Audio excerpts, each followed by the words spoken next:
You guys, we're back. All 52 podcast. Sean, Javon. Man, football's over. I don't know about you, Javon. College basketball is picking up. Got to talk about the All-Star game. We texted throughout that. What's good, man? Not much. Hey, listen, I'll tell you what. NBA gets the All-Star break. We get a little bit of a break. Instead of going on Tuesday this week, we went on Thursday. And I'm glad we waited because I don't know. The news cycle is just. I have not been wrong in a good little while when I say, hold on. I feel like something else might come up this week. Let's hold back a day or two on the show. Then it happened again. So I don't know, man. Let's get to it. All right, let's get right to it. All right, so the injury report. So big injuries in college basketball. North Carolina, BYU, Texas Tech, University. They all lost big formidable players in their rotation. What's this do to those three teams? Because Caleb Wilson's out for a month, JT Toppin's done for the season, and Richie Saunders is done for the season.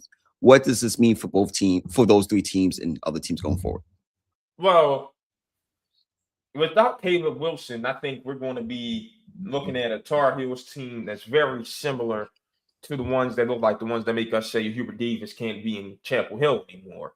And we saw that Tuesday night against NC State. I mean, Wolfpack smelled blood in the water. Quadir Copeland was so hyped knowing Caleb Wilson was out that he was sitting at half court waiting for the Tar Heels to toss some crap. He might want to calm down, to be honest with you. That's going to be a 2-year G League, go overseas. And the only time we're going to be hearing from him is at the Danny Rumpf Classic every summer.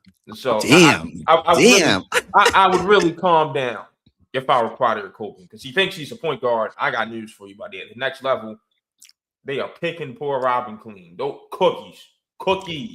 But they smell blood in the water in Chapel Hill right now. And Tuesday night was not good. I didn't think Carolina would lose that game by more than 8, like the spread said, but I knew it was possible, so I took the under. The under was like coming up on 160. I'm like, all right. No, it was 156, I want to say. Yeah. I'm like, all right. They might get to 78. Nothing more than that. Carolina damn sure ain't getting to 78. So that was a very smart bet on mine. But that's a team that can go on a real slump in this final month of the season. If he can't come back for the tournament, and we know that's a very strong possibility because these kids are, go ahead and sit out there for the NBA draft. Yeah. It can get real scary in Carolina. For Texas Tech, I mean, JT, that's their whole interior presence right there. It's not like Federico's there anymore for the rim protection and all. Like JT Toppin does so much for that team. And it's just when you need it, you know who to give the ball to. So they're going to have to change their style of play. And we shall see. And Richie Saunders at BYU. That is a Cougars team that started the season 3-1. And after last night, they've gone 3-6 since. And he is a big part of keeping that team together. He was the floor spacer for Rob Wright and AJ DeBanza. Without him, I mean, that's a team. I'll be honest with you, pretty soon it's time to stop putting BYU in the AP pool. That's a team that can end up first weekend to a double-digit seed in a first weekend exit. Seriously.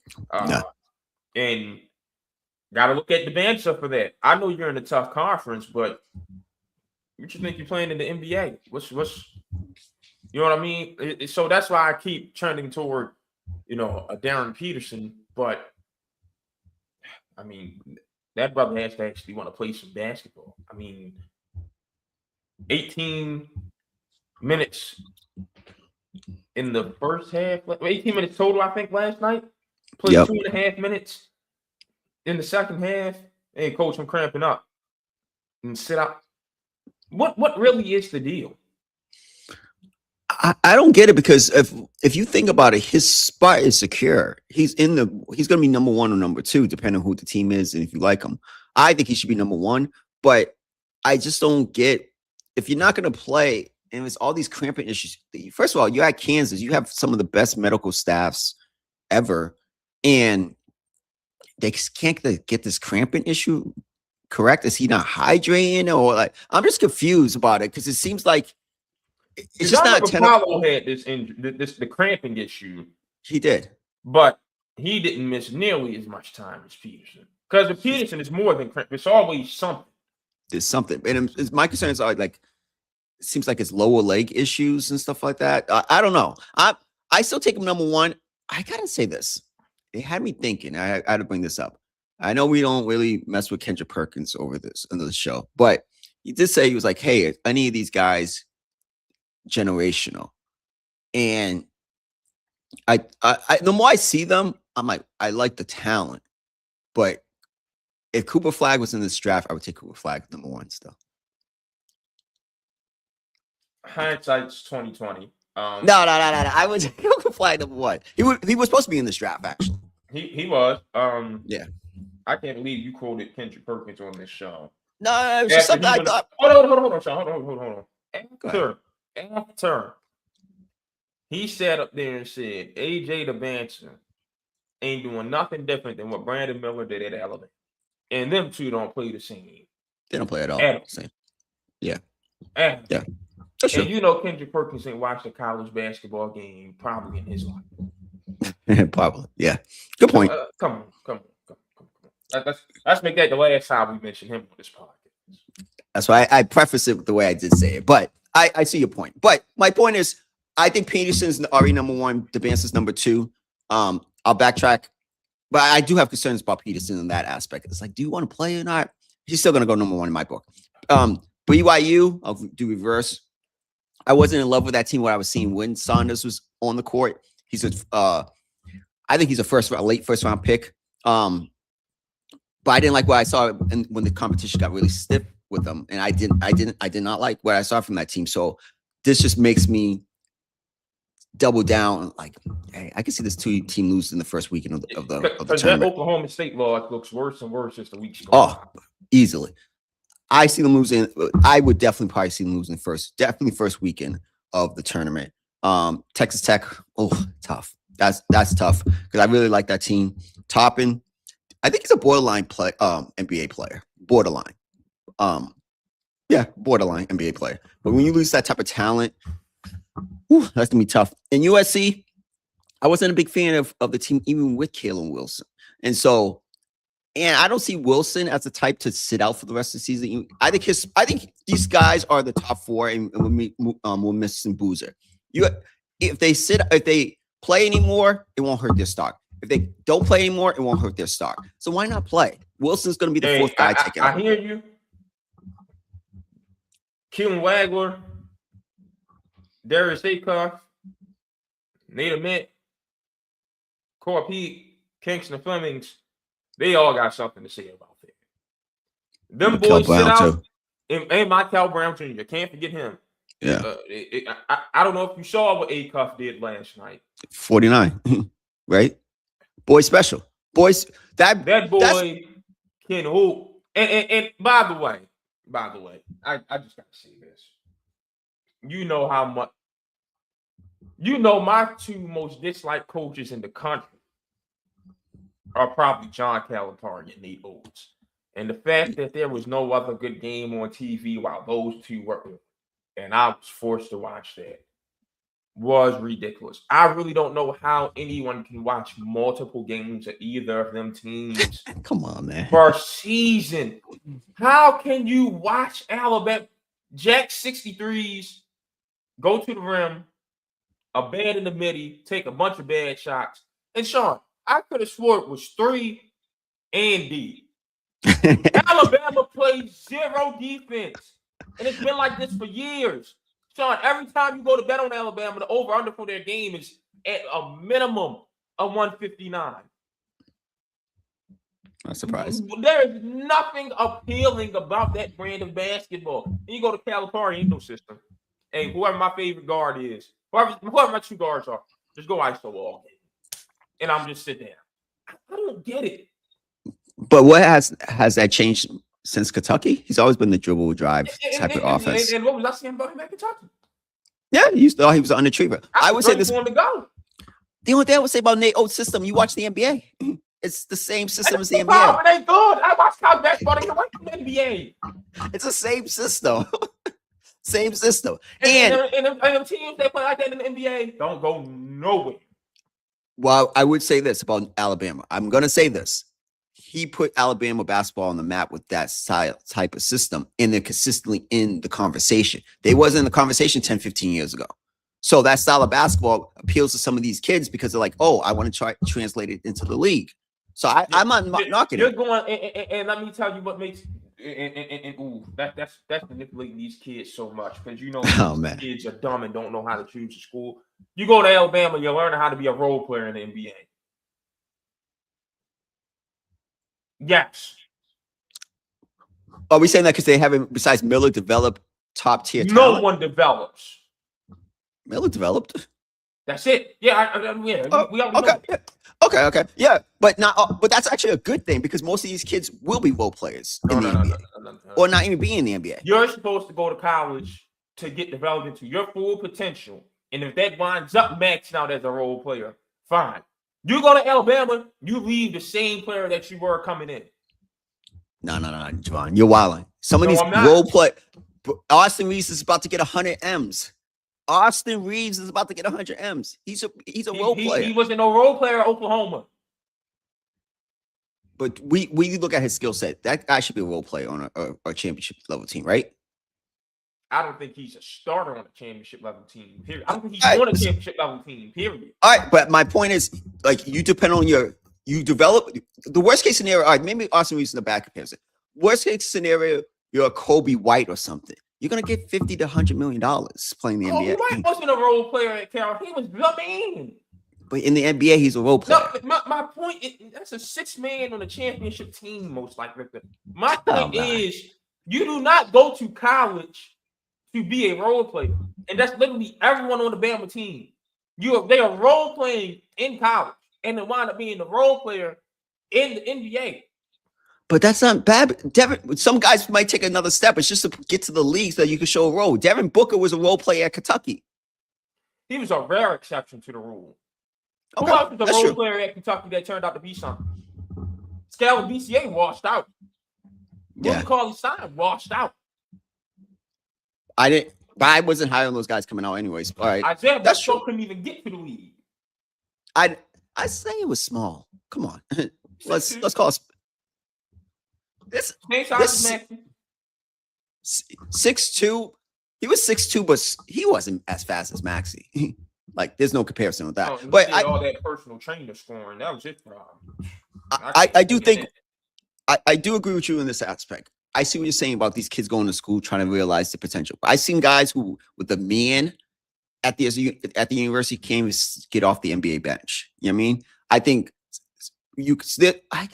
I'm drawing a blank right now, but we'll have to double back on this conversation some other day. But I'd rather that where you went to college, you got developed to your full potential, and you just started an NBA player. All right, go overseas, and then we'll see you in 10 years as a broadcaster on CBS Sports Network. There's nothing wrong with that.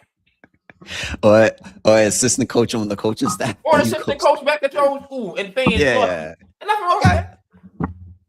All right, but again, but you want Alabama to be a role player, and then you can't even get past your rookie contract. If you get a full rookie contract, if you're not on a 2-way deal, once you get to the NBA and wind up overseas anyway. How many of those guys at Alabama under Oates should have played with star level potential in the NBA? Be real. That got hold back because being role players. But my point is, that's the thing. Ain't nobody being developed for us to even think of them in that light. Yo, you're wild because you could tell talent, man. You could tell, regardless of the system, you could tell talent. You could tell, but like, oh, this guy's going to play in the league. You don't win college basketball games without some level of talent. No, of course. No, I didn't say that. Like, for example, I'll use this example. Mike Dunleavy Jr., now the GM of the Warriors. I remember watching him in college. He was the guy, the third banana, because I think Jay Will was on that team, Shane Battier. And I always I was like, yo, he's going to play in the NBA. He was the third pick in the draft as a role player on that Duke team. He was the third pick in the draft. Like, Wasn't he was that a really weak talented. draft? I don't know, man. Doesn't matter. He was the third pick in that. Now we're going to start. All right, if we're gonna do that, there's a lot of guys. Hey, Sean, because we talked about Anthony Bennett like that, and we're going to talk about Zachary Ricochet like that. Hold on, come on. Mike Dunleavy was better pro. He was a solid pro for 10, 15 years. Mike Dunleavy, listen, my pops was a Bulls fan. I remember Mike Dunleavy with the Bulls. Come on. Yeah, all right, so I love Mike Dunleavy's draft. Yao Ming, Jay Will, okay. Dunleavy, Drew Gooden went fourth. Lord have mercy. Nick Skeeter-Billy. Oh, that's the name. DeJuan Wagner. Nowhere. No, but DeJuan had the hype. He had the hype. Yeah, he had the hype, but nowhere. Yeah, his son, same thing. Yep, let's see. Nene, career-long six-man at the power forward. I've never seen that. Chris Stinking Wilcox. Whew.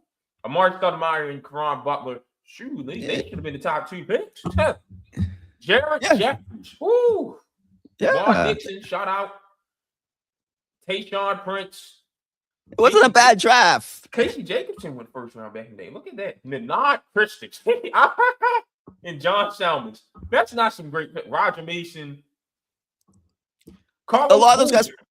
Yeah. A lot of those. Around that year? Yeah, it was a late draft. Boozer was a role player on that Duke team. Lonnie Baxter. Yeah, this from Maryland was actually good. Matt Barnes. Sewell Butler, rest in peace. Louis Scola. Reggie Evans and Udonis Haslam were undrafted that year. DJ McBain. Remember him? Gennaro Pargo. Smush Parker. Oh, Lord. and oh, my. Yo. Man, the Lakers really was playing with my man's cool. Smush Parker. Sean, I got in an argument with my brother last week. Did I tell you this already? About LeBron and Kobe? Did I mention Trump for a reason? Nah. Nah. Lord have mercy. Sean, my older brother wonders why no one takes him serious about anything he's saying in life. And then he will just go ahead and give you a reason to never take him serious. We talking last week, and I always come on here and let you know how much basketball he does not know, right? Yeah. It's ridiculous. We talking about the help that players have had. And he's talking about Kobe Bryant's championship teams were better than LeBron's. No. Not even the Shaq teams were. It's literally Kobe and Shaq.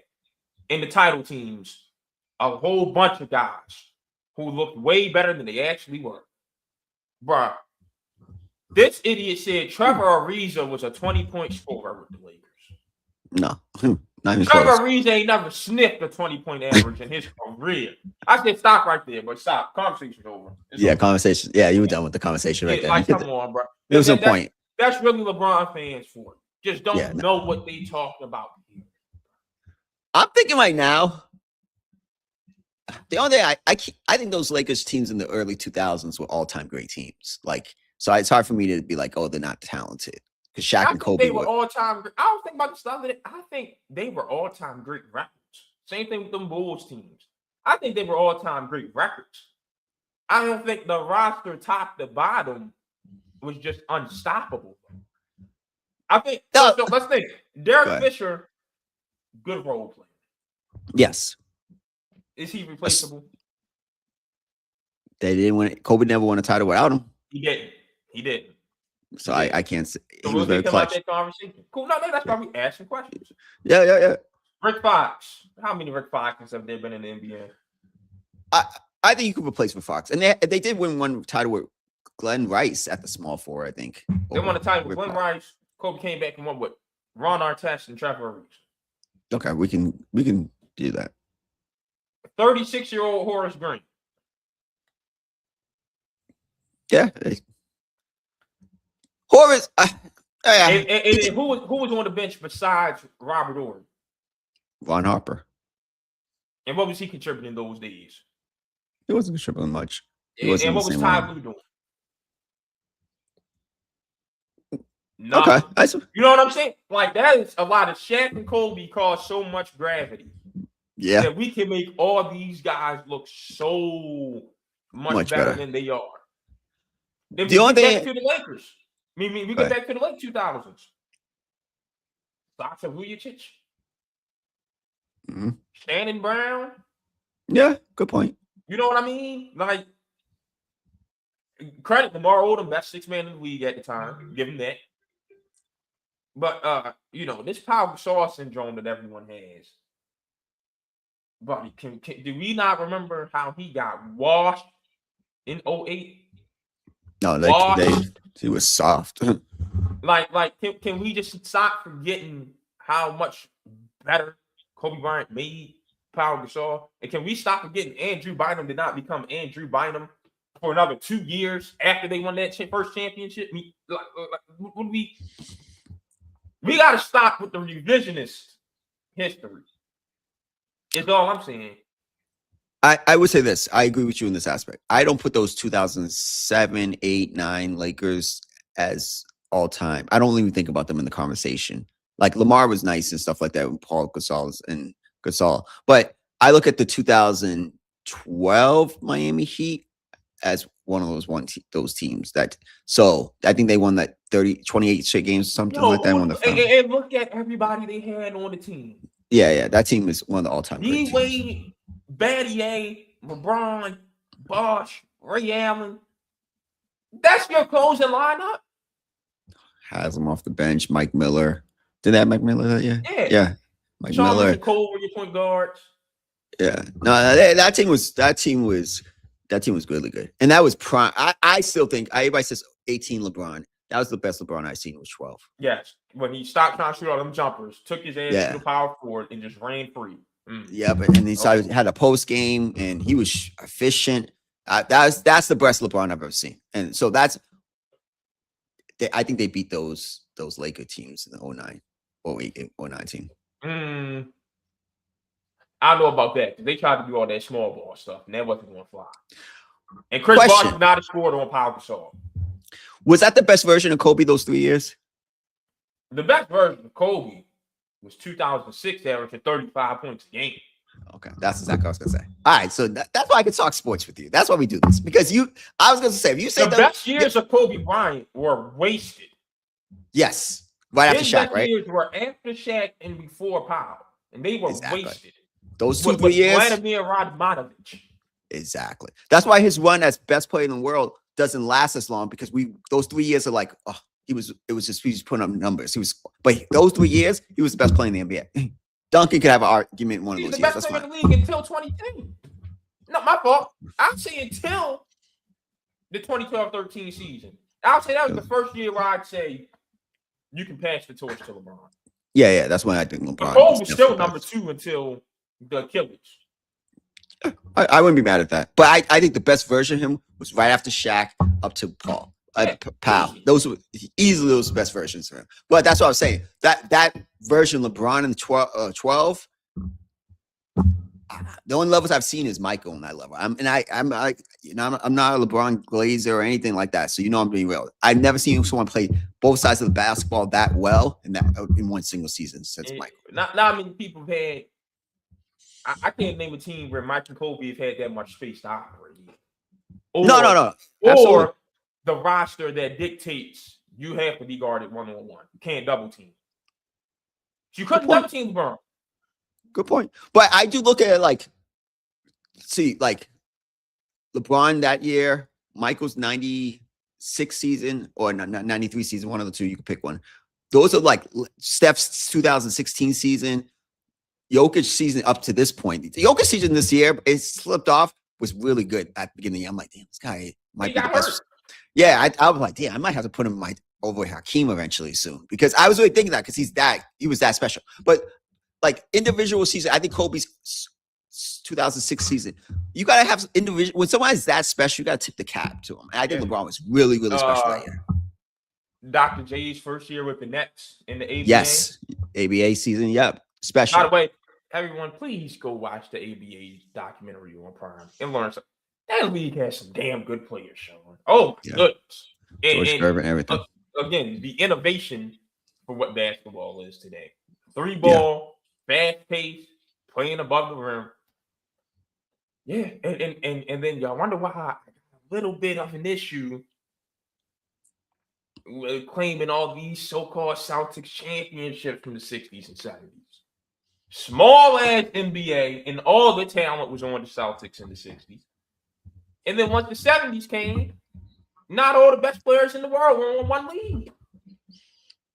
So you think we should just count from the 70s on? I've been said post-merger is when you start counting championships. Titles. And when you're evaluating individual talent, sure, everything's free game. But when we're talking about championships, it has to be pre-ABA and post-ABA. Separate them. Because them Pacers teams, you can't tell me they couldn't come to the NBA and be in the Final Four every year. Okay. Yeah, that makes sense. No, that makes sense. Down. And the game was played inside back then. That duo, yeah, okay. With shooters on the outside, okay. Okay. Then they may have to do that too with the Negro League and Major League Baseball. Separate them as well. Yes. Yeah. I've always felt that. Yeah, the best players have to be the best players. Best pitcher in the world was sitting in Kansas City. And Yeah. not for the Yeah. So yeah, I agree with that. I can't disagree with that. All right, Sean, there's a new era in South Beach. The Jeff Anthony era has gotten underway with the Dolphins, who have cut Tariq Hill and Bradley Chubb and are now shopping Minka Fitzpatrick and would prefer to trade Tua Tagovailoa rather than release him. Your thoughts? I love it. I love what they're doing because it all smells, it reeks, it looks like to tank for Arches on in Miami. And you know what I say? When you're in the middle, you got to either go to the top or you break it down to the studs. And I think it's... Hold on. Are we sure Arch is number one? He's number one on my board. I don't care what anyone else says. That's not after we play at the end of the year. I expect him to improve.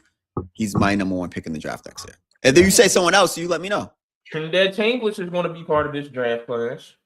I lost. We'll see how Julian Sand improves, and we'll see how Dante Moore improves. It's going to be a top. And who says going to be a quarterback? Ain't Jeremiah Smith about to be out there? No, I agree.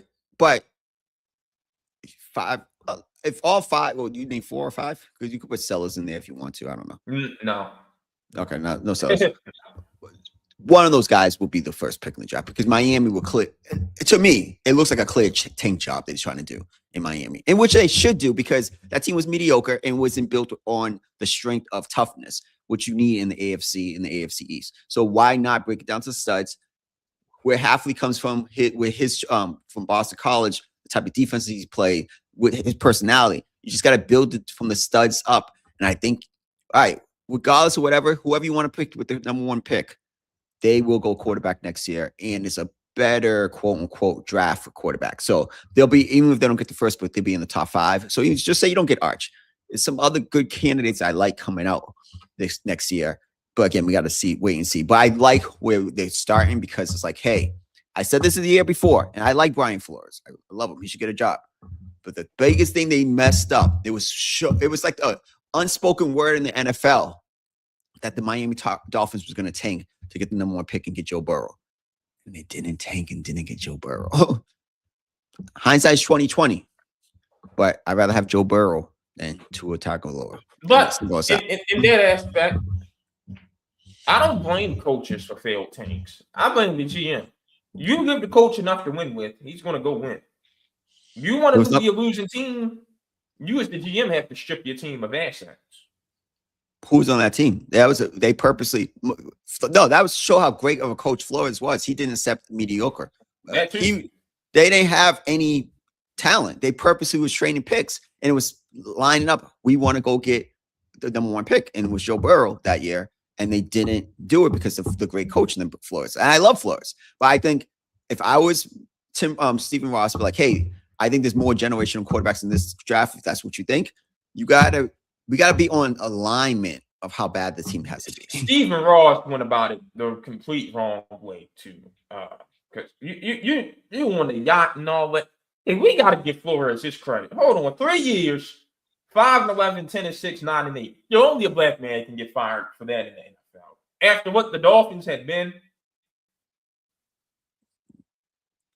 come on, man. That's no, easily. I'm not again what they, but you got hindsight 2020. And they passed up on Justin Herbert, so that's a organization of failure as well. And my failure too. I would have brought fire for that because I would have passed on. I would have took Tua over Herbert. We Just, shit on.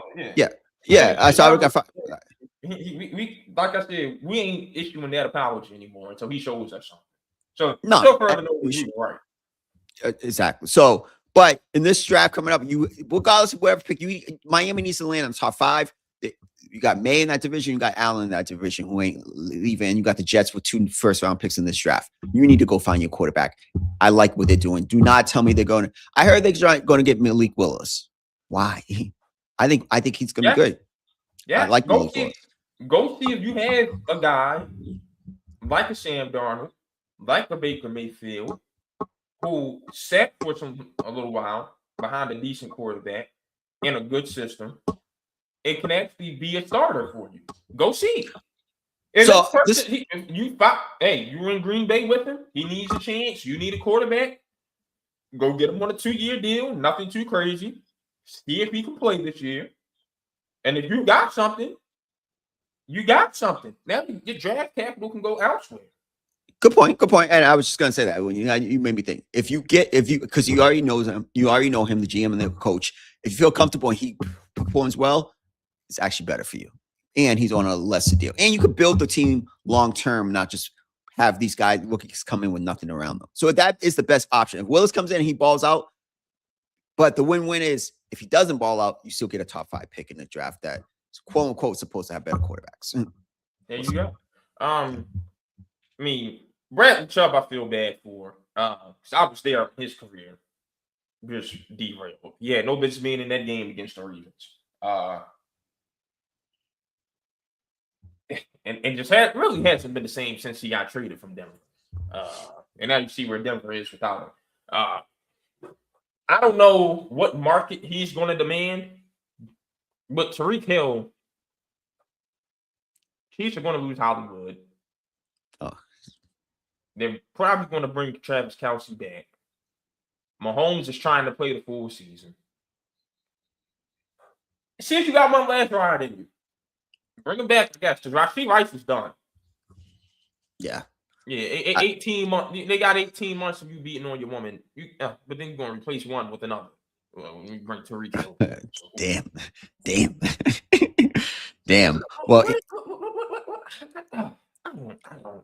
and he really loves giving guys second chances. But I do think, he has to go back to Kansas City. And if I'm Kansas City, this is our last opportunity with the band.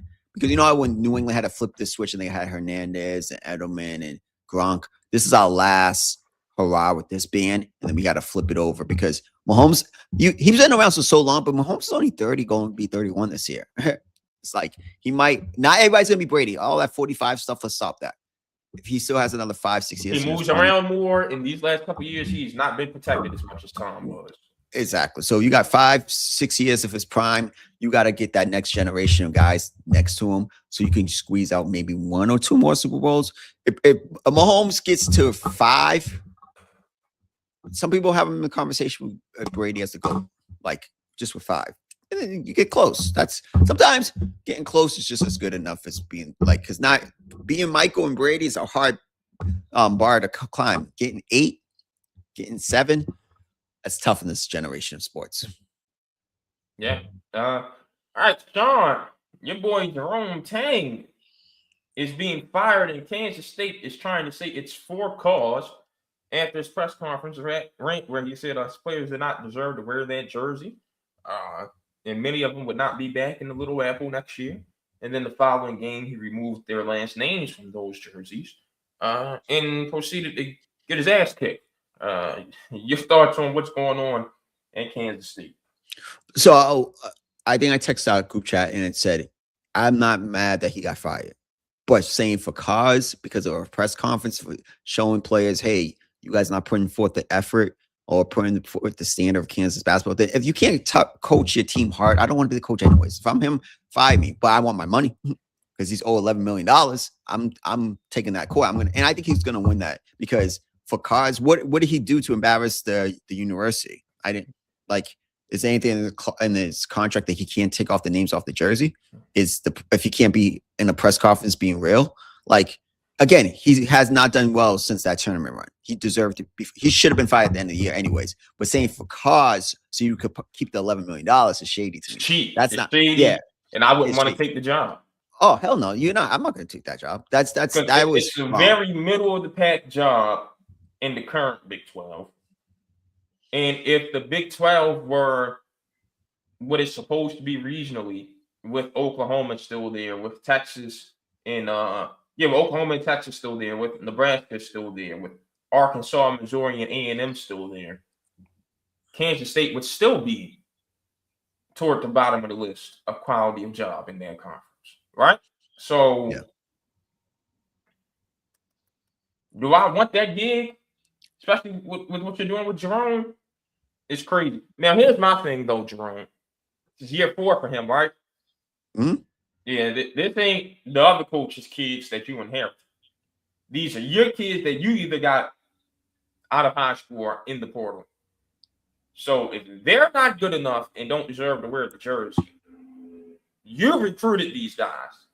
So you don't deserve to be the coach of this university. Absolutely. Now, if you're going to try to use his words against him in the for cause thing, we'll see how it plays out. I'm not going to pretend to be some lawyer over that. But did he have to go? Yes. But the whole thing just feels cheap. It feels cheap. And if you're doing this, if I'm Josh Hurts at St. Louis, why do I want the Kansas State job? I wouldn't. I might as well just go up to Syracuse because Red Archery's gone at the end of the year. But then again, I don't know if I want that because a little birdie told me, Sean. Well, that's football-wise. But NIL-wise, they're in the middle of the pack.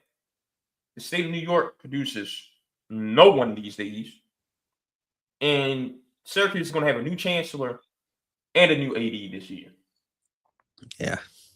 Do I want that? Do I want that job?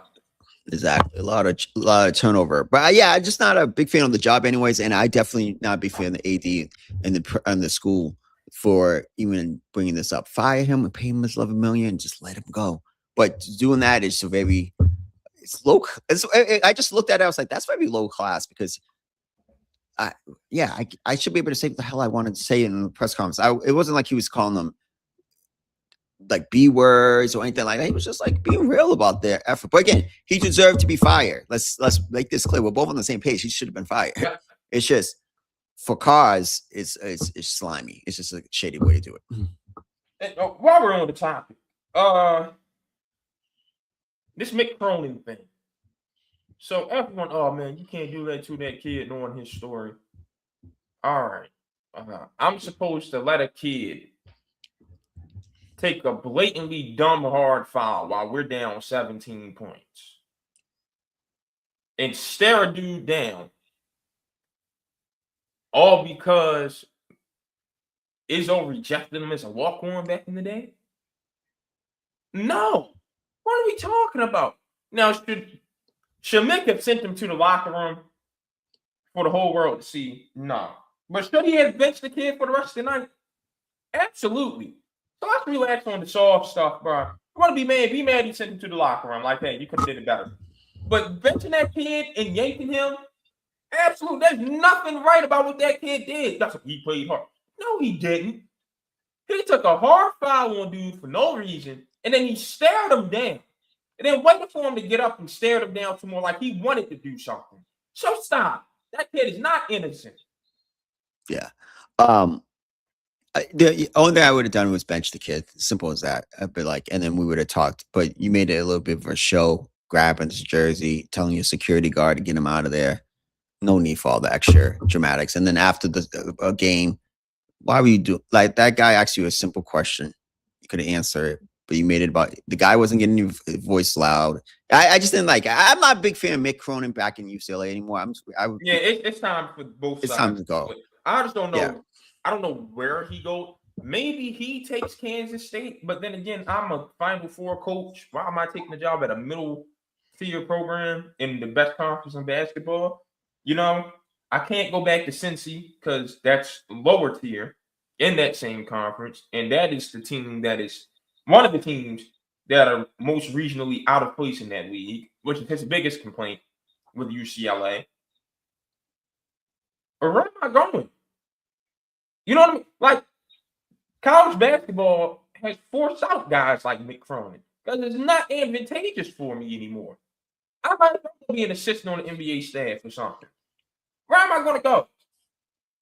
Like I just said, Syracuse ain't a good job these days, and I'm not traveling to Southern Methodist in the Bay Area from Syracuse. I'm just not doing it. I'm not doing it. I'm not doing it at all. Maybe he should take a year and wait for a job to come open. But my question is, if I'm UCLA, I need someone like I remember when this happened. I was like, oh, getting Dustin May was going to change Michigan, and it has. Who's that guy for you if you're UCLA? No, it ain't a coach for UCLA. It's about investment. They don't pour enough money into their programs. True. That's been the issue, which is crazy because in downtown LA, which is crazy. But the alumni is not.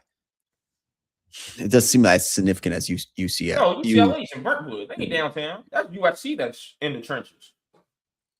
Oh yeah, my bad. I got them mixed up. USC is in LA. Yes. Okay. Yeah. So, but who's the guy? Like, who's the guys that you could get, or women who's put the money together for UCLA? Like, I'm trying to think of. They don't have that cachet like that. I think they're living off those 11 straight championships. Years. Yeah, like one in the 90s. It's not that. What was the Baron Davis, Matt Barnes, Drew Holiday? They got some NBA guys. Kevin Love. Kevin Love. Hey, y'all gotta come help your program out. Yeah, that's where it comes. Steph's going to pay money for Davidson. And Harden's going to pay money for Arizona State. Yeah, y'all gotta help out. Yeah, that's what it comes down to. Get some that. I was thinking about that. My thing at Temple. Hey, Deion Dawkins, Hassan Wright, y'all done made some cheese. Get some back. Help out. Yeah, that's your best bet if you're UCLA. Like they have some prominent NBA guys who made it into the league and made some significant money that they can pull together or get some resources, some investors. They have ears to CEOs. Like there should be no reason why UCLA basketball doesn't have the resources they should. Who knows? All right, Sean, I know you're pissed about this one. An injunction from some court has allowed Trinidad Chambers to play a 6th year of college football. I looked at his eligibility, and I'll double check. But it doesn't seem like his is super bad. Like it looks like this is going to be an actual 4th year for him. So I won't bug out too much, but I still think he could have left and been number 2 quarterback with a chance to be the best quarterback in this draft class. Yeah, when you have a chance to go in the first round in a draft, because forget the quarterbacks we named in the last segment about Miami or the segment before that. There's going to be a lot of good just players, position players, defensive players in this draft. It's going to be a deeper draft. Strike with the irons hot. I don't see them replicating the same success. I'm a big Lane Kiffin guy and Charlie Weiss guy. Javon might have their different opinions on that. I don't see the same level of offense coming back to Ole Miss. And so I love when I remember seeing LeBron James when I was in high school, and he was like, when you're hot, you're hot. You got to take the opportunity. And I think Chambers had an opportunity to be a high first round pick or middle of the pack. I just don't respect it because I think it shows me a little bit about him. Why are you seeking when you have the opportunity to be a first round pick, even like you want to say second round pick, and you want to go back to school for what? The money's there and the fame's there. I get that. But And what's our thing? We like, what is it? 30 plus, 36 games on a resume. yeah. Well, he's only got 29. But he's played what? Yeah, that's true. 29. The only thing is this. Do you see him having a better year than he did this year? No, and that's my thing. I think he That's made my the thing. wrong Yeah. business Yeah. decision. I don't think Yes. there's anything he can gain coming back. Yes. But I think Exactly. there is something he can lose. Absolutely. Yeah, and that was my thing because I'm thinking it in totality. I'm listening. I see it, and I'm thinking, can he have a better? And I don't see it having a better year. If he does, he'll be the Heisman Trophy winner, and that'll be a completely different conversation, right? But I just don't see it, and I do think that Lane and Charlie are really good at what they do, and so Charlie Weiss will be a head coach in the next year or two at some big time school. So I just don't see why you would do it again. The draft is much deeper next year, and there's supposed to be, if guys have better years, there'll be a better quarterback class. So let's see. I hope for the kid, but I just don't. If I was a GM, a little taken aback by that because I'm like, ugh.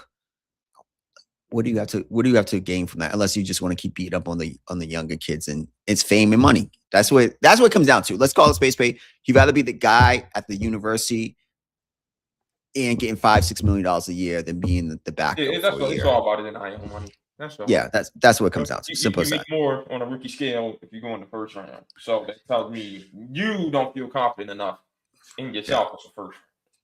Exactly. So when you come out, you have over 40 games of professional experience. So college experience as a quarterback. Let's see what you do. Let's see. We'll see. I wish him the best. So I could always reverse. It's going to be in my pre-draft interview next year. I can go back to school. That's the only thing. That's the one thing I'm harping on. I'll spend an hour of the pre-draft interview on that. Why'd you go back to school? I don't see any benefit.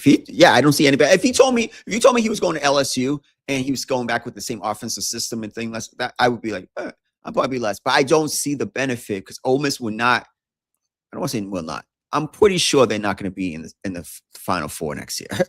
I'm pretty sure that it won't be in this. He's got some guys to throw to. He's got some guys to throw to. Cool.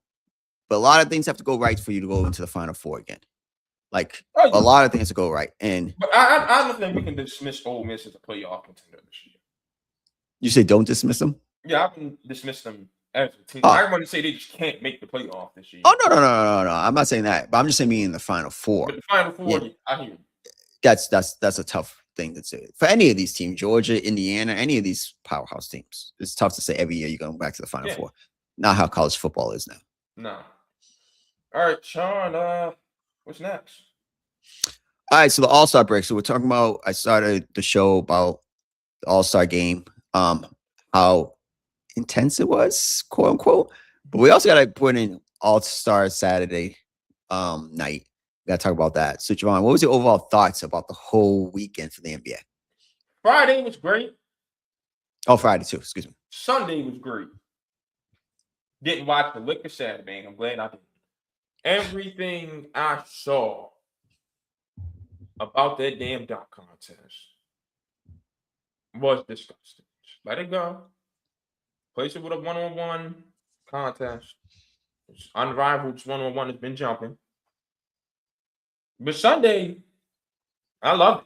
I only got 2 qualms with Sunday. The old heads should have played in the first game because it would have guaranteed them a break in between.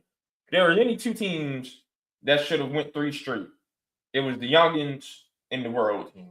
You can't ask that of the old heads. And you saw it in the 4th game. They were dead tired. They had no legs. But other than that, the format worked. Shout out to Wemby for bringing the intensity and Ant for meeting it with the young team and Kawhi for meeting it with the old team. And I keep telling y'all, I'm going to stop forgetting to mention Kawhi when you talk about LeBron, Steph, and KD. Kawhi's right there. It's better than KD. And just leave it at that. The world team could have greatly benefited from Shai Gilgeous-Alexander and Giannis Antetokounmpo. they would not have gone winless had those two played. They just lacked star power to give Wemby the help he needed. Jamal Murray, you talking all that. You gonna go out there and do your thing and cook and hoop. Ain't do too much. No concern for this back half of the season to see what you want to do in the playoffs, because you ain't been the same in the playoffs lately. You promised us something for the All-Star game. You did not deliver. But I'm gonna point out two players. I'm not going to give KD his credit for pointing them out, because he pointed them out for entirely different reasons. He pointed them out to try to get the pressure off of him and his buddies for the fact that they don't care, but they showed up this year. But these two, Luka and Jokic. If I got on LeBron last year for taking a spot for somebody, I'm getting on y'all. Y'all played a combined 5.5 minutes each. Or something like that. They played like you should have gave up your spot. Yeah. And I'm seeing them two at the All-Star game. Don't even put them in the All-Star game anymore. They have made it clear they don't care. Every year they sit, and then when they go out there, they be ass. They don't want to be out there. They don't need to be on the team. I don't need to see them two together. I really don't. Don't send them to the All-Star game anymore. Seriously, don't send them. They don't care about it. Those two, if you were going to do that, you should have given your spots up. And my man Dylan Brooks could have had a spot on the team. And Embiid could have had a spot on the team. And they were both deserving this year. You did call that. You did call that. Did anything to keep Dylan Brooks off, didn't he? I mean, he was Norman Powell to the world team and gave De'Aaron Fox looked so out of place. He made the shot, but he looked so out of place. That was the least deserving guy on the court. Stephon Castle's been more of an all-star than De'Aaron Fox this year. They were so hell-bent on not putting Dylan Brooks on that team. I don't get it. It was crazy. Maybe because of his personality or something, but damn. Y'all talk about the dream team and Isaiah. We want to talk about the 26 world team and Dylan Brooks. Yeah, no way. Norman Powell, Jamaica descent, or playing for the world. Come on, that was Dominicans. I mean, and one more injury, they're going to let Donovan Mitchell play for the Panamanians. Yeah, like that was ridiculous. Yeah, I'm so it took the L for that one, but.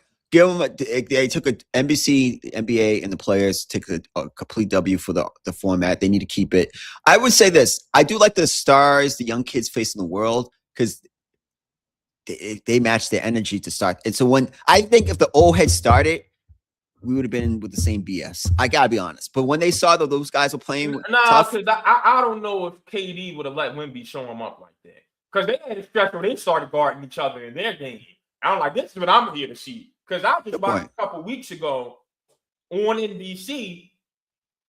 What's that NBC game? What's that ESPN game? Either way, where I watched Wemby let Kevin Durant guard him and lock him up. If Wemby would have won at him again in the first game, but in the hypothetical first game, the U.S. would have showed up. They would have showed up. Okay. Maybe. But I do think it was great for the league in this aspect. Same way now I look back at how the finals was good for the league. It was Ant-Man and Wemby who set the tone, and they're part of the next guys. And I said this before to you guys, or I said in the chat, Steph, LeBron, and KD deserves blame with all. When Kobe passed the torch to you guys, it wasn't in this place. And then you guys took it and made it a mockery. Hey, Steph puts on a show. Yeah, but you one of the guys. Wemby's not the best player, but he put the intensity. They guys should not be playing the way they've done over the last 10 years since Kobe. If you're one of the guys, you should be able to set that tempo. So when Wemby set the tempo, Ant was like, "Oh, I got to match that." So Steph hasn't done his job, and he's been one of the faces of the league, those guys. So I would say that. So I think it was great for the league that those two guys were the ones who stepped up. And just going forward, all we want to see is something like that. Go ahead, KD. Oh, I've been watching all these All-Star games since the 70s and watching the first quarter. Y'all keep leaving them saying he only watched the first quarter out of that clip, by the way. Where's the intensity everybody's talking about? I don't see it. No one has ever played the first quarter in the All-Star game. It's always been first quarter, put on a show. Second quarter has always been the worst quarter of the All-Star game. Then once they come out of halftime, it's time to go. That's all we ask. But no, the first quarter meant something this year because there were 4 different games. Yeah. You had to win that dance. The only thing I would change is probably I don't think a team. I know it's like how we do it now. You win, you stay on the court.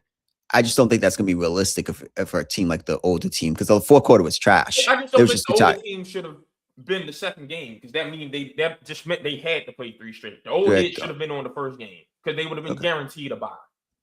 So maybe they switch that next year. But I thought it was great. I thought the dunk contest needs to go. That was the kid from Miami was dancing more than he was actually doing good dunks. 3-point contest was good. The Friday things was good. And I do agree about that's why I was laughing. Stars came out to play Friday night. Oh, they came out to play. I'm watching. What I like Friday and Sunday, you saw them teams come out in the first game and getting the actual offenses off the rip. Yes. I noticed that. I said, "Oh, what?" Yeah, I saw that when I went in the All-Star game. So I was like, "Oh, they're in place." Like that was impressive. So we just need a little bit more. Time out. You saw the beginning of the first game for the All-Star game? No, I didn't see. I saw that on. No, did I see the first game? Yeah, I was here. I saw the beginning. Oh, hold on, because I could have sworn somebody was in the group chat. I'm not even going to bother watching Sunday. I wonder. I did say that. I did say that. I did say that. We were on this couch. I can't lie. I did say that. You go, hold me to the fire, man. I ain't mad. That's true. I did say on Saturday, and I haven't been drinking, so it was a sober mind. I did say I was not watching it on Sunday, but we're here. The whole family's here. I have people in town. I was like, let me turn on something. Okay. Yeah. So I got to turn the game on. So that's my fault. I had to say that. I couldn't just say I'm not going to watch it. It's a new format. If I'm going to criticize something, I got to give it a chance. No, you got to watch it. Yeah. So I'm like, no, I'm going to watch it. And I'm glad I watched it from the beginning to the end. It was good. It was good. Two other things. Kawhi needs to be a Laker. I said that in the last show. I just see it as him. They have to make that transition this summer. And then Luka and Jokic, they're saying that the Lakers, if they're trying to get cap space for the 2027 season when Jokic and Giannis are free agents, that might be one of the targets. I do not want to say Luka and Jokic on a team ever together. And I agree with you with that. Defensive team in history. Yes. And KD is completely right. Those boys don't care. Like, just don't let them come. Like, they just say every year by All-Star break, oh, they're hurt, and just have 2 injury replacements because those boys do not care at all. Like, they don't care at all. And you mentioned Giannis. If it were up to me, maybe I wouldn't be back in. I'm done with that. I'm a restricted free agent. Yeah. He is. It's impossible to top LeBron and Kevin Durant for my 2 most disliked players. He's number 3. Damn, he's gone to number 3. Yeah. He's past James Harden. He's number 3. Because at least James has the balls to tell the team to get me out of here. Keeps it real. Keeps it real. Giannis is 3, Harden's 4. I can't with that guy. Is Dwight Howard, what was this? 2011, 2010? I don't remember where it was. When Dwight just kept wavering back and forth. He want to be with the Magic. Listen, this is where I was having this conversation. In life, someone has to step up and be the leader. That's a conviction. Yes, Haslam, the owners of the Bucks, needs to step up and be like, hey, Horst and Giannis, we ain't doing this anymore. This is what we're going to do what's best for the Milwaukee Bucks franchise. We ain't winning a championship. You can go get Kyrie next year. Go get Kyrie. You ain't winning a championship. I don't know if the Haslams even have the time to deal with the Bucks right now. Their whole starting offensive line is going to be free agents this offseason. I don't think that's ever happened in NFL history. That's wild. How about this? The Haslams just don't need to own anything anymore. Yeah, I can get with that. Jimmy Haslam, go sit down somewhere. I can get with that. 100% get with that because they've done a horrible job running the Browns. And then, even though they haven't run it the whole time, but even the Bucks, I can't say they've been horrible. Well, no, they didn't win the title with the Bucks. It was the other guy. They just bought the Bucks a couple years ago. I don't know. I just think that again, like your owner said from the Ravens, I can't give control to my players. The Bucks have given Giannis too much control. It can't happen anymore. And it's going to be shell shock to him if he goes to Miami because Pat's old and he ain't changing. Like, it ain't changing. So I want to stop hearing it in Miami in the same sentence, too. That's facts, yo. I'm very disappointed. I'm very disappointed what's going on down in South Beach. Sean, your favorite city, Philadelphia. The Phillies told Nick Castellanos to stay home, don't come to spring training. Then they waived him, and now he is going to the Padres, who have been everything the Phillies have wanted to be. They both. Wait, I might be wrong on that. San Diego hasn't gotten there yet. They got to the NLCS, and they lost Yeah, to they the haven't Phillies. got. Yeah, my Yeah, they fault. haven't So got. my fault. He's going to the team that wishes they could do what the Phillies have done lately. Your thought? My boy Nick was wilding. But I looked at this and I agree. I heard someone say this on Twitter or something like that or Reddit, that if this was another impact player, would they have done this too? No. Nick is a good player. He ain't what he used to be, and they made him an example. And he It was can't just field time. worth a damn. Yeah, I mean, like, so, I It's didn't look either at it as a learn big deal. first base or go to DH, but his bat is nowhere near what it used to be when he was in Cincinnati. So Exactly, it's not the same at all. So I I saw don't know if he's the worth the headache. what happened. I don't know if he's worth the headache. No, exactly. So they made him an example because he ain't that player. So I laughed about it because that dude was he liquored up or he was trying to get drunk or something like that. Like, I don't know what he was doing, but it was like, all right, you ain't that type of player. We got other young guys. We just signed Garcia. Like, it's time for go. We're gonna give you 20 M's. Go play. I like it for the Padres. The Padres are always the team that's gonna sign these guys and try to figure it out and make it work. But yeah, I just thought it was not that big of a deal because he's not that guy. He ain't Harper or Scherber or he's not one of those guys, not Turner. So you got to make an example out of him. I feel like both of these teams, the Padres, it seems like they're trying to hang on, but it's time to come to the realization that they're not going to get it done. And with Phillies, it seems like with them, same thing, but they need to realize it's time to let go. I just don't see it in that roster. JC Realmuto has gotten old. Bryce Harper's at first base now, no longer in the outfield. Schwarber, I think when he falls off, it's going to be nasty. And I think it may be coming soon. Y'all don't know whether y'all love or hate Alec Bone. Trey Turner had a down year. Y'all been booing him in Philly. Bryson Stott ain't anything special at second. He ain't bad. It's a decent player. Still haven't figured out center field. Aaron Nola can't stay healthy. I just don't understand what's so competitive about the Phillies. I don't. I think that's going to be the Mets and the Braves division for years to come. I think the Phillies are done. And with the Padres, Wait. You think they're done this year? yes. Think the Braves bounce back and the Mets win it? Yes. And with the Padres, the Dodgers are going to win the West for as long as they want to win the West. And the Giants just can't win anything in free agency. So the Padres will keep coming to second place in the West. It's always going to be about what wild card seed they get. But I'm waiting for them to get the piece that makes me say that's going to get them over the hump. I could see this might be a bold prediction. We still got time before we have to make our prediction. Someone win the NL West and the Dodgers, because it just happens. I seen it with the Yankee dynasty or the Patriots dynasty. There's going to be a down year that the Dodgers are going to have to win the World Series through the wild card, and this might be the year. For some reason, this year you add Kyle Tucker, and the rest of these teams have nothing. Corbin Carroll was hurt, but they're gonna Suarez ain't in Arizona anymore, so they're going to be Arizona, and they're going to be Colorado. Who do the Giants have to make you feel like they have a chance at that? I'm not saying that those teams are better. I'm just saying it just happens sometimes. It's just I've seen it over I'm just saying what's the most realistic possibility for that to happen. That's what I'm asking. Oh, the Dodgers. Well, the Padres are.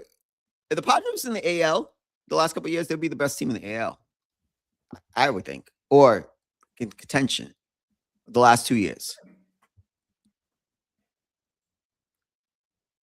As inconsistent as the AL West is.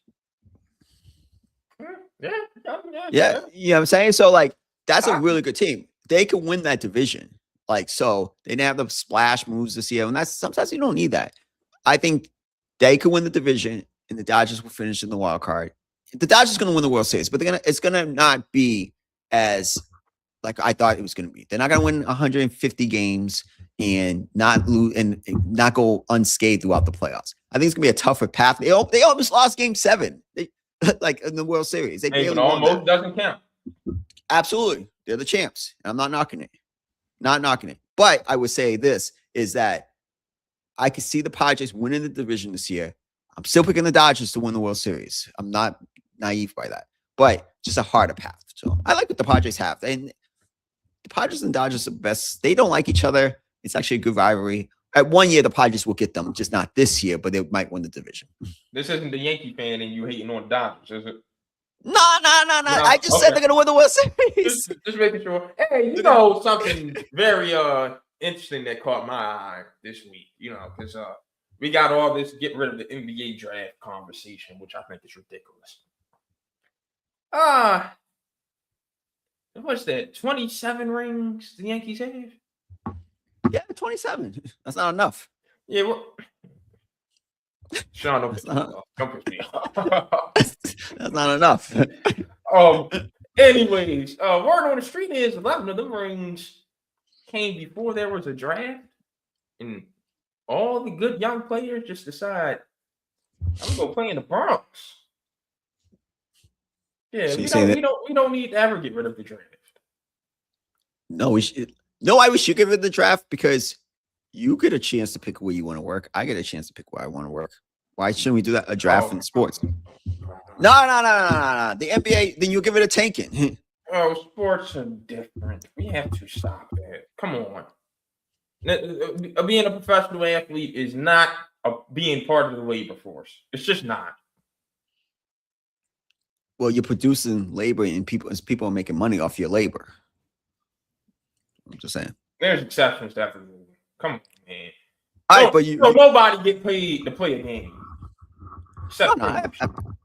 Absolutely. I'm just saying, and I understand the totality, the money and all the stuff like that. But so you're saying it's okay, these guys, the way your Utah Jazz did the NBA dirty a couple weeks ago when they clearly could have beat the Miami. Well, they beat the Miami the other night before. They deserve an apology for Jaren Jackson, first of all.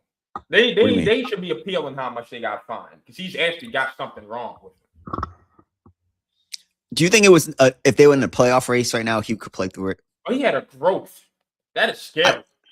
No, absolutely, that's scary. I'm not minimizing it, but I think he would play through it. But it's easier. We'll get to a subject about some of these other teams shutting down their players right now. I think it's convenient that hey, let's get this done now, so you can miss the rest of the season. I'm just saying. You don't play around with something like that. I you don't disagree with you vehemently on this one.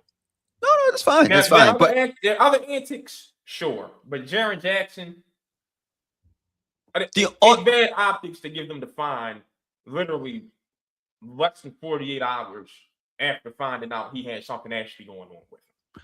The only thing I would say is he did play 3 games for the Jazz when he got traded. Right about that. So that's the thing. If he when they did the physical, he didn't play any games for the Jazz. They could have still took him and be like, hey, we found this thing. But he played 3 games for the Jazz. And first of all, I have to say this. Those 3 games I've seen of the Jazz, next year, if they don't make top 7, I'll be very surprised. I like what I saw with the Jazz. I have a lot of faith in Ainge. You know, I'm a big Danny Ainge guy and his son and stuff like that. I love their coach. I have a lot of faith in the Jazz. I'm not mad at what they're doing, and especially if they get a high pick. But I do think he did play 3 games for the Jazz. Get it done, please. Take care of your health, absolutely. But I think if we got rid of drafts, there would be no tanking because you wouldn't have the choice of where that player goes. But no one would ever go to Sacramento. No one should want to go to Sacramento. No, but that's the problem. Sacramento might be rewarded with the top pick in this draft, and they're a hardly run organization. No, even if they showed you something, still no one would go to Sacramento. Make a rule that you can't. It has to rotate. Maybe do this. The 4 teams and rotate nobody every go year. to Orlando either. unless you're from Central Florida. I wouldn't either. I wouldn't move to any of these. I wouldn't definitely never move to Memphis. No one would go to San Antonio. No, I would go to San Antonio. The culture. The culture's been built. Come on, these kids don't care about winning no more. It's all about the money. And the Well, location. you could do it like baseball does it. You can't. And they go to Memphis, because you got all these John Morants, these wannabe YNs. Yeah, they gonna go to Memphis and kick it with the Memphis Rappers and try to be in that life. Get caught up in that life, you go, your career end up like Ja. Even though Ja's made a lot of money, but his career, I thought he was gonna be the face of the league. And I don't know how many are going to Toronto, but outside of the Canadians. Oh, you probably wouldn't get another Canadian on the NBA team. I'll tell you that much. I can't front. You a single man. Toronto got them things there, man. I can't lie. Toronto got them things. It's the problem is it's freaking cold, man. Javon, you know where you're at? How far is the drive to Toronto? How far is that drive? 8 hours? I don't think it's 8. 8 would be. No, it's not 8. Hold on. I did 9 hours from Boston one time to Toronto. 10 hours, I think. For me to get to Rogers Center, if I left right now, it would take 4 hours. You talking about you getting more snow right now? I'm definitely not going to Toronto. I'm definitely not going to Toronto. Beautiful. In the summertime, if I could play for the Jays and I was a single man, I'll go to Toronto. But I don't want to play in the wintertime going to Toronto. It's just not, it's not lively. But I see your point is maybe they could rotate. I just think we have to change the draft because tanking. And again, baseball. Just give us the lottery. Why does the NFL don't have this problem with tanking? Because they don't have the lottery. So you don't have this false hope that you can get number one. It's either you really stink, or hey, we're bad, but we might as well try to win some games because we're not going to be number one. And I think in football, it's such a physical there's sport. There's more impact players that you can get in the first 2 rounds in football than you can in basketball. Yeah, so it doesn't matter if you can get a really good quarterback at 5 if you don't get one. You got a 55-man roster. 53 play on game day, 32 teams, so many different positions to be filled. Opposed to a basketball team where the more turnover you have, the worse your team is. So okay, I see a lot of worse team. But then you had teams for the last couple of years purposely doing that. That's why they got rid of. Remember the process? And when they keep missing out, that's on them. Yeah. Okay. All right. Well, they will learn eventually. Trust me. Yeah, we got to change something up. What's next? Oh, so the Baltimore Orioles signed Chris Bassett, who was 11-9 with 3.96 ERA for Toronto last season. Damn, did he play in the postseason? I can't remember. But what's your thoughts about this signing? Yeah, speaking of Toronto, right? It does nothing for me. You're still hoping Bradish is healthy, and you are living on a prayer that Tyler Rogers is what he was last season, which was half a year. His 2 years before that were not encouraging whatsoever. Shane Baz, I'm supposed to be hyped for. Chris Bassett, I'm supposed to be hyped for. More than the same, bro. Eric DaCosta and Mike Elias. Get both of them out of my life. I got Peter Angelo's gone. I got John Harbaugh. Get DaCosta and Elias out of my life. That's all I'm waiting on. DaCosta and LeBron. That's it. But I got my Wizards until LeBron's gone, so I'm cool. Man, this guy with the Wizards. By the way, I've heard that no contract discussions with Anthony Davis about extension is in the works. Which is good. My Wizards are doing, man. Shout out, what is it, Dawkins? Dawkins and Winger or something like that. We go into the baseball season right now. Toronto, Yankees, Boston are better than your Orioles in that order. And any 3 of those teams, reverse order, could make the playoffs. Not make the playoffs, but I'm pretty confident you guys will be a borderline playoff team if you make it in the wild card. I do not think the Baltimore Orioles win that division. And don't sleep on Tampa, because Tampa We know who always the has Rays are. Yeah. yeah, they always have a trick up their sleeve. So it's gonna be a tough year. It's gonna be tough. This division is really good. They squandered their window. Simple as that. Yeah, they didn't capitalize on that, but they still got a lot of good young players. I got you with this right here. Mark DeRosa calls Bobby Witt to get him on the WBC team for this year. And Bobby's question. Sorry, right? Oh, absolutely. Like, Gunner, you ain't even in the conversation with Bobby Witt no more.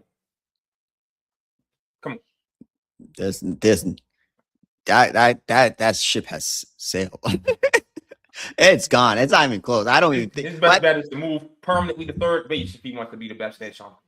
Yeah, when I think about shortstop, I think about Bobby Witt first. I don't think about anyone else second right now. I really don't. Bobby Witt's that guy. Ridiculous. All right, Sean. So hard to say goodbye. My boy Chris Paul retired. I was trying to think of a top 5 list the other day when he retired, and this is my list. My personal list. No, he's not a top 5 point guard. No, I don't. But this is my top. This is where I rank him. So, Magic, Steph, Isaiah, Oscar. Because we put Oscar as a. I go Oscar and Jerry. Oscar. Oh, you put Jerry there? Yeah.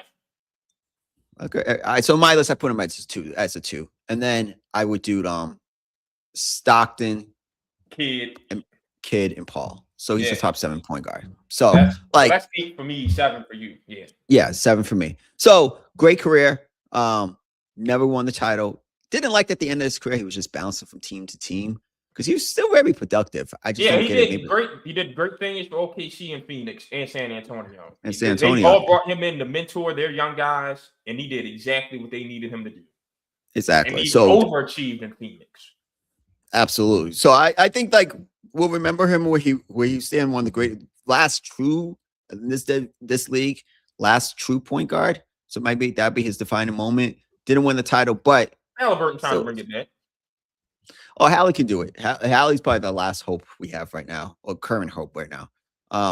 Even though I really love Fleming from Houston. And your man Collier's racking up double doubles.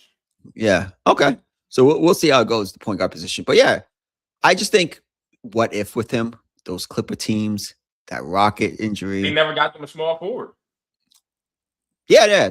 But it's just like, but you think about it, he was close in the NBA Finals. The first 2 games, I don't know what happened after the last 4 games. And then with the Rockets. Rockets, and then the Clippers. Injury, yeah, and then with the Suns, Drew Holiday just took over and took him and Devin Booker out the game. If you would have told me 10 years ago, would it have been Steph or Chris who would have been the guys, I would have been like, oh, that Clippers team is up next. The Clippers are going to be what Golden State turned into. And they never did. And then I still think his best chance to win the title was that Game 7, that year against the Warriors. Yeah. They were better than they were better than the Warriors. They wanted that smoke. They wanted to be like, yo, we're gonna, and they were hungrier than the Warriors that year. Just what if? That's what I was saying. Well, the thing was they finally had someone to get the ball out of James Harden's hands. Yeah, so that's all it was. Yep. But we'll say great career. I definitely probably going to do broadcasting or something like that. And I like what I just thought it was dirty how the Clippers did him. But like, going to the hall as a Hornet. Don't go in as a Clipper. Yeah, exactly. Just go as a Hornet. Hornet, Pelican, whatever he's going to classify it as. No, I think he counts as a Pelican. No, he's a Clipper, man. Like, this is what it is. Like, you can't change hold that. on. Let's not disrespect what Chris Paul did with the New Orleans Hornets. Sean, do not. No, he was special. If there was any 2 guards I feared in the Western Conference at that point in time, it was Chris Paul and Darren Williams. Those are the only 2 guards I worried about in the West. I knew Kobe had the rest taken care of. Them 2, I wanted no parts of. Rookie of the year. By his 3rd year, he was number 2 in MVP voting, Sean. 4th year, 5th in MVP voting. 1st team All Defense, 2nd team All NBA. Fifth year All-Star, sixth year All-Star, third team All-NBA, second team All-Defense. Then with the Clippers, he got all them. Dang, 6 straight first team All-Defenses with the Clippers. My goodness. And 5 straight top 7 MVP votes. Yeah. He had a great year with the He had a great career with the Clippers. I ain't gonna say that. He played one more year than he did with the Hornets. But that's what the Clippers did to you. Go on. The thing is, with the same smoke you gave Chris Paul, or you give LeBron for changing teams to Kevin Durant, you got to give Chris Paul. He had a good thing. He could have built it in New Orleans, but he wanted to go to the Clippers. He wanted to go to the Lakers, excuse me. He had a good thing. And then the NBA owners traded him to the Clippers. Well, because he wanted to get out. But they had West, they had young Trevor Ariza, they had Tyson Chandler. He could have built something. They just needed a wing in New Orleans. They had Monty Williams as the coach. They're about to break it all down. Have we forgotten? Oh, because of the ownership situation? He wanted to leave because they're about to break it all down. Okay, all right. So I forgot about that piece. That's a major piece. I'm going to play with Kobe. That wouldn't have worked. You don't think so? Nah. Those personalities? He finally had somebody to get the ball. That's 2 guys who wanted to win. I'm telling them 2, they loved each other at the All-Star games and in the Olympics. You listen to them 2 talk about each other, them 2 would have been. Now, I don't know how much their teammates would have loved them. That'd have been a lot to deal with. Boy, I would not. I'm gonna be honest with you, somebody would have started smoking cigarettes. You would have been going home stressed, dealing with Chris Paul and Kobe Bryant. Yeah, I couldn't. My personality, I couldn't deal with it. There was no good cop, bad cop. It was just Ooh. That would have been ugly. I'll say this for the last part of the show, but I was gonna say something about. I'll say about Wemby after. I gotta make a note for myself. But keep going. All right. Down goes number 1. Yeah, Arizona suffered his first 2 losses of the season last week. Upset by Kansas. And then lost in overtime to Texas Tech despite Koa Pete missing the second half. They bounced back last night against that BYU team we've already spoken about. Charles Barkley called it the Arizona Invitational. Michigan has something to say about that. Your thoughts? Duke, Michigan State. It's not gonna be as. It did look like an invitational a couple of weeks ago, so I can't be mad at Charles. And Charles is on TV like every other week now or something, every 3 weeks. I don't remember the last time I think they're on every week from now until the tournament, and then after the tournament, we'll see them all the time. Yeah, come on. I can't deal with this. I gotta be honest. Perkins, Malika Andrews in the studio. I just don't like. I'm cool. I like Wendy. I like his podcast, but I can't really deal with this whole NBA coverage. I have not gotten used to it this year of how it's been working. I'm just not a big fan of Amazon, NBC. I'm just confused, but whatever. And I'm a sports guy. So I would say this. Arizona is still my favorite to win the national championship. It's probably good. Sometimes, ever since the Patriots lost that Super Bowl, I always think about things like this. Of course, you want to go undefeated, but what's the goal? Goal is to win the Natty, right? Or the Super Bowl, whatever you're in it. Maybe this is what they need. It's really hard to win a national championship. It's the toughest tournament to me.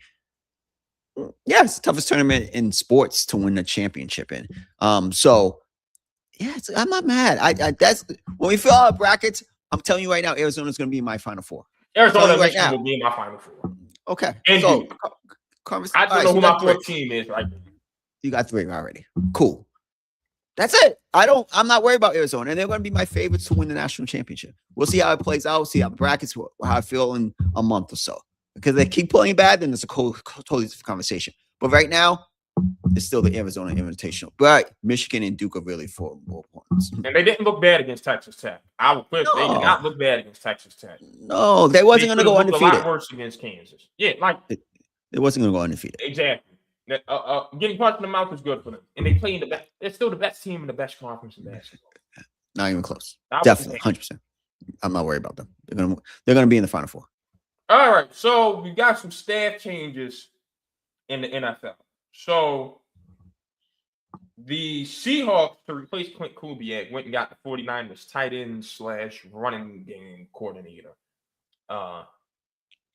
The Raiders Kubiak brought his quarterbacks coach along with him to the Raiders. And then the Cowboys, so they've already had their DC, but they just went and announced yesterday or 2 days ago that they are switching to a 3-4. I'll let you start off whichever one you want to start with. You know which one I got two I want to focus on, but I'll let you go ahead and start first. So Seattle going out of the tree, out of the building, find the OC. I was kind of surprised by that. But he's kind of from the Kubiak tree. I read it right when it happened, so forgive me. But he's in San Francisco, so he's from that tree. Okay, San Francisco. Okay, so he's in that, the Shanahan Kubiak's tree. So, all right, I was just surprised they didn't want to keep someone in the building. So it just kind of brings up antennas like, you had this successful run with the guys in the building. That always brings up thoughts in my mind. You clearly went outside the organization to bring someone in. So that's one. Two, I don't like there's no perfect system unless you just wait and freeze everything to after the season. I don't like these coaching hires this late because I feel like you're scrambling for OCs, DC off-season programs yet. The rate, the colleges that are hiring people this late, I have a problem with, and losing people this late. I feel bad for. Man, NFL Super Bowl 2 weeks ago. But there was 8 guys who got coaching jobs before right? 8 or 7 guys before Kubiak was able to get his pick. I do think you shouldn't be able to contact anyone until after the Super Bowl. Give everyone a chance. Yeah, that's what I'm saying. The Super Bowl champion is always going to lose a good portion of his stake. So I think just like how we should be waiting until after the championship for these. I'm like, you shouldn't be able to fire your coach or anything until after the championship. How about this? You could hire your head coach through this cycle, but you cannot hire any staff into it. And people will have conversations behind the scenes. I know that, but I can come. It's like the NIL. Pete Golden could go behind someone's back, but like, hey, I know you have a deal, but I'll give you $2 million to be my OC, or whatever the case may be. I think the staff should not be able to be filled out. Go get your head coach, but just staff, because there's a lot to put families in limbo, because there's a lot of families who's involved with this. Like, if you don't know where you're going to be working next season, I do say you cannot. Once the coach is in place, you can start having back channel conversations. You have an idea, and then make it official after like a week after the Super Bowl. I think that ain't changed anything because you still already lost your guy. Just ain't been announced. That means nothing. Yeah, that one that kind of makes no sense to me, Sean. You're saying no, well, they're going to talk to him anyway, but just for formality and visual purposes. But they do that in every sport. The NBA free agency is not free agency. We already know the deals were already made. Why is free agency deals being announced at 12 o'clock when it is announced? They've been talking for a week. Oh yeah, we know that. But the player hasn't been talking to his team. The agent has. The agent can talk to whoever he wants. I don't believe that. But no, the agent leaves the message to the player, of course. But still, yeah. But the agent works for the player too. Yeah. So I would just say, and somebody said that a couple of days ago, like some of these players need to start reminding the agents that the agents work for them and they don't work for the agent. Exactly. Where am I going with this? But yeah, I gotta say, after Super Bowl for all staff, including coaches. For Seattle, a run game coordinator, you won because your play caller specializes in making the game easier for quarterbacks. You'll get George Kittle as position coach, who didn't even specialize in the pass game. Y'all are setting up Sam Darnold to be a one-hit wonder. So I don't know how I'm feeling about Seattle repeating. That might be the Rams conference next year. I have no Sam Darnold, I can't say anything negative to Sam Darnold for a whole year. So you say, I'm just gonna. I saw it. Keep my mouth shut. But yeah, not too confident right now. But don't you think it's just weird they didn't hire someone in staff, in house? I got no problem with that. My whole thing was just as long as you keep someone from the Shanahan coaching tree. Mm-hmm. but it has to be a quarterback specialist. And they did not get that. That is where my concern was. Okay. Like with McDonald, hey, you were familiar with T. Martin. He might not be from that tree. But at least get him in there. I don't know. And by the way, yeah, so the Bills quarterback's coach is black. The Ravens quarterback's coach is black. Those the last 2 MVPs. All the white boys getting OC jobs. And those 2 are stuck in limbo right now. Yeah, ain't gonna say nothing. And then with Dallas. How long have I been saying they need to switch to a 3-4? Yes, since we probably starting the show. Did not have the linebackers to be in the 4-3 and could not stop the run. And you had a Swiss Army knife in Micah Parsons in this world of simulated pressures. When you had him and DeMarcus Lawrence, that was your best chance to go 3-4. Because you could have had Micah drop out and have one of your stand-up guys blitzing and just been confusing offenses left and right. They could have got real creative with their scheme. And now it's too, you wait till Micah's gone and those pieces kind of don't exist anymore. Williams and Grant will have fun inside. They'll be great for the 3-4. They'll be hard to run against the Cowboys. Don't know where the outside rush is coming from, but it's too late. It's too late. And this is Schottenheimer can't control. He just got the job. This is going to be his second year on the job. What's the DC's name? Chris Harper or something like that? His first year on the job. He's got nothing to do with that. But if I'm a Cowboys fan, I'm pissed. Like, man, this is what we should have been running 6 years ago. How can I put this? They did play better when they made the trades, right? I do think Dallas, they're going to have cap space. Well, they got to be better off to have cap space. Oh, maneuvering, okay. But they shout out Kansas City. Always, I don't know what Mahomes is getting behind the scenes, but it's a great $43 million in cap space. Tip my cap to Kansas. Convert it to like a signing bonus kind of sort of. It's like, all right, listen, we'll just pay you all this up front. It won't come out of salary cap. And Dallas need to do that from Dak, especially getting Pickens back. But yeah, Dallas is gonna be better off without Micah. I gotta be honest. They are. I mean, just culture wise. Yeah, culture wise, and then I do think we could crap on Jerry for a lot of things, but he knows how to. Those guys know how to pick plays in Dallas. They do. I think they know how to pick players. He gets in the way of meddling with coaching and stuff like that, but his track record of picking players is really good. Of drafting, yeah. Hey, shout out to Marcus Lawrence, by the way. Yeah, like you straight up told Mike that you were doing all that tweeting. You care a little bit more about winning. Maybe I still be in Dallas. Maybe we both still be in Dallas and actually accomplishing something. He went and got his ring this first year without Mike. Yeah. Shout out to Mike. Mike needs to worry about all the wrong stuff. You want that Skip Bayless to Shannon Sharp for? Shut up. Yeah, just focus on football. I didn't like. I heard Michael Irvin said that Super Bowl was bad this year and stuff like that. But I don't want to hear that from an active player. Michael Irvin can say that. You talked about the city too. You next to Myles Garrett. I can even watch that. I mean, when I saw them clips, I just had to keep scrolling. I'm like, buddy. What you trying to brag about? He has stack record in the trophy. Right here in your face. What is there to talk about? Shut up. Yo, I can't lie. I'm waving Myles Garrett off as well. He's best defense player in the league by far. But no, he's right there with Giannis. Yeah. Yeah, you got Coach. And guess what franchise they play for? Yeah, they might be the hoops. Yeah. They might be saying, hey, I did this and got money out of Jimmy. Oh, well, I did this. Let me try. All right, let me try that. Let me try that. They might be in cahoots. That person playing name on it. I do not want to hear, because I know it's going to come when they're bad again next season. Oh, I want to play for a winner. No, you wanted the money. Be happy with the money. That's it. That's all I'm going to say about Myles Garrett. That's all I'm going to say. All right. Sacramento season-ending surgeries for Zach LaVine and Domantas Sabonis. Not surprised. That horrible organization needs to be having a top 5 pick. Yeah, I mean, you can go and get some in the top 10 this year, but yeah, do something with it. And I don't know how they're going to move their assets. They're just stuck in a bad spot for years. Yeah, they gotta.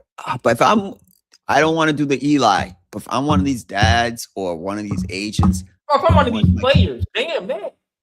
I don't want to play in Sacramento. I don't want to play in Sacramento. It's a abyss, and yeah, so the league, that's one of those organizations the league has to look at and be like, is this being run properly? I don't care how much money the guy has. Is it being run properly? Yeah, Simple like as that. Sacramento should be a graveyard. You go there for your career to die. What Russell Westbrook going through right now, that's what the Kings should be good for, and that's it. You just go there to end your career.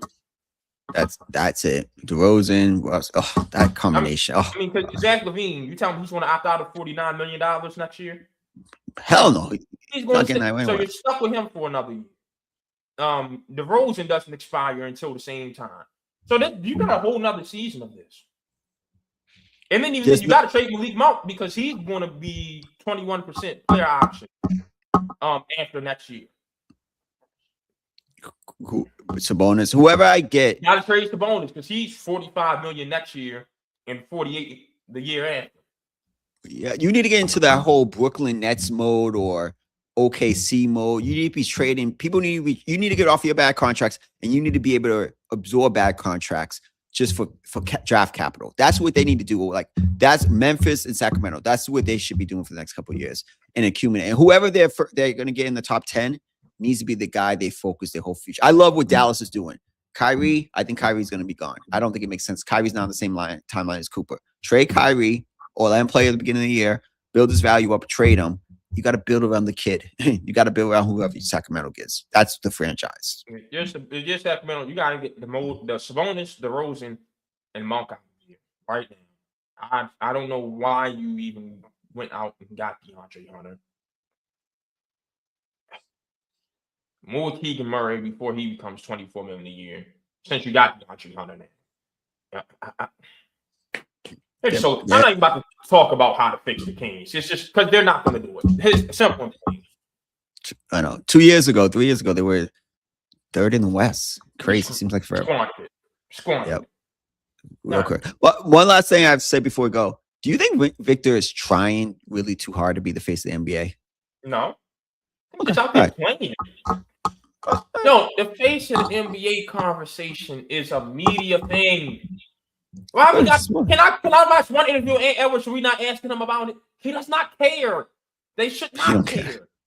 He don't care. Ant don't. Ant is. He says it all the time. They got Victor. Why don't you mean? It's not a player thing. They are there to just play basketball. That's it. Yeah, that boy do not care. That's the best thing you said. Well, that's the way he be acting on interviews and swearing and stuff like that. He don't not care about any of that at all. Ridiculous. Simple as that. But I would say this: will the NBA love for Victor to win an NBA title within the next year or two? Absolutely. And that team, I love the way they set up that team in San Antonio. That team, even with Fox, that team will win a title within the next 5 years. Easy. Let's see. Yeah. Kyrie's missing the rest of this year. So get your draft pick down. No, you see Ronda Rousey and Gina Carano are going to fight. Why? It made its way to the MMA. What are we doing? And guess who's promoting it? Who? Jake Paul. Most valuable promotions. My boy Jake, man. Your boy. Oh, I like. One thing I would give Jake. That boy knows how to print money. Yeah, he knows how to sell stuff. I'll give him that. He knows how to print money. He knows and attention is currency. He knows how to do that. But what else is going on? Yeah, I think that might be it. Real quick, do you think Kyrie gets traded before returns? Oh, the offseason, yeah, he's gone. He's gone. And hey, Klay Thompson, you so happy, my brother. Go ahead and retire. You got it made in life right now, boy. Go ahead, man. Go sit home and enjoy that woman. I mean, that brother, you don't see him in a bad mood. He can go out there and shoot 2 for 11, Sean. He ain't gonna care. That brother is happy in life, and I'm happy for him. Yeah, it's time. It's Klay. It's time for Klay. Yo, one last thing. I did hear a great comparison about Conker Nipple. They were like, he's a mixture of Klay and Steph Curry. And I was like, I thought about it because he's not a bad defender, but he's not a great defender. Steph Curry's not a bad defender, as people think. Like, he can hold his own, and he's not as great of a shooter as Steph. But he's not. It's like a good middle ground. No, there is no stuff about him. I play off. What shots does he create for himself? When have you seen him cross pull off from 35? What are we talking about? Yo, these comparisons are getting out of hand, man. We can't just say Colin Kaepernick was a great off-ball shooter and leave it at that. He is the great off-ball shooter. Listen, I really like what they're building now in Charlotte. It's right there. I'm gonna have to go see Unc and go to a game. It's 3 hours away. July 16th for me this year is when I'll be in Charlotte. So we'll coordinate that. Let's coordinate. I'll definitely that's on my birthday, so I'm about to pull up to Charlotte. We gotta coordinate that. That's a quick drive from Atlanta. Oh yes, 3 hours, right up the street. But I like what they're building out there. 3.5, yeah, maybe 3. Yeah, it's close. It's mad close. I thought it was less than that. No, it's 3. But 3 hours is not nothing bad. But I do think that I love what they're building down there in Charlotte. Like, I like the little culture they're building down there. All right. Well, hey, NBA's back tonight. Finish the season strong. And this is when we're going to see teams out there ready to play. What's the second half like storyline or something to look out for? Or what do you think is going to happen? A forecast. I want to see if James Harden get Cleveland to the conference final. Yeah, we're on the same page. I was like, more I think about it and the way they were playing the last couple of weeks. It's just what he does for big men. Yeah, that too. But now he doesn't miss. I have to give him this credit. He plays. Yeah, that boy doesn't miss games. So let's see. Now they have their real core 4 all the time. I think they might. It might be them and Detroit as the favorites going into the postseason. Knicks and Pistons tonight is a big one because the Pistons have whooped the Knicks' ass the first 2 times this season. And this is their last time playing each other. Knicks got to come out with a win to prove to themselves Detroit hasn't surpassed them. I gotta be honest. Any team with Cat, I think the Knicks is soft. I can't, and I think Cat's soft. I think Cat is soft, man. And I'm not a big Knick guy. More people are than I am. I'm not a Knick guy at all.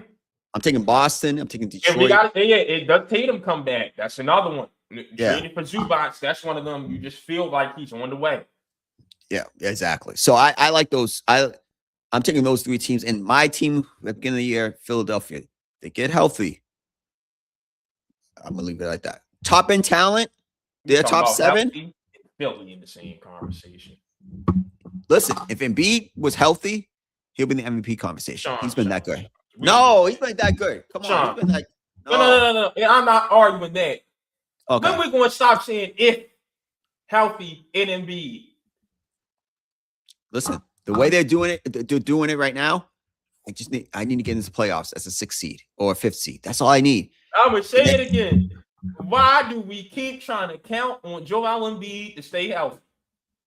So you're saying the way he's playing right now, he has been healthy because they've been managing it correctly. He gets into the postseasons every other day. He's playing every 2 days. I don't want to hear nothing about him in the playoffs either.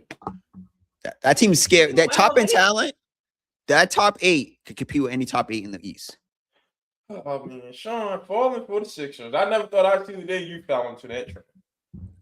Listen, you had a bit of a bold prediction. The East is so wide open. One thing I would say, I'll be really surprised if Detroit makes the NBA Finals. I'll leave it at that. Oh yeah, they're not going. No, they don't have enough shooting. They don't have enough playmaking outside of K to make it to NBA Finals. And he's been flipping. Yeah, they don't have enough. That's the team. That's why. I'm taking Cleveland, Boston, and Philly over Detroit. Simple as that. All right. If Boston, excuse me, with Jason Tatum. By the way.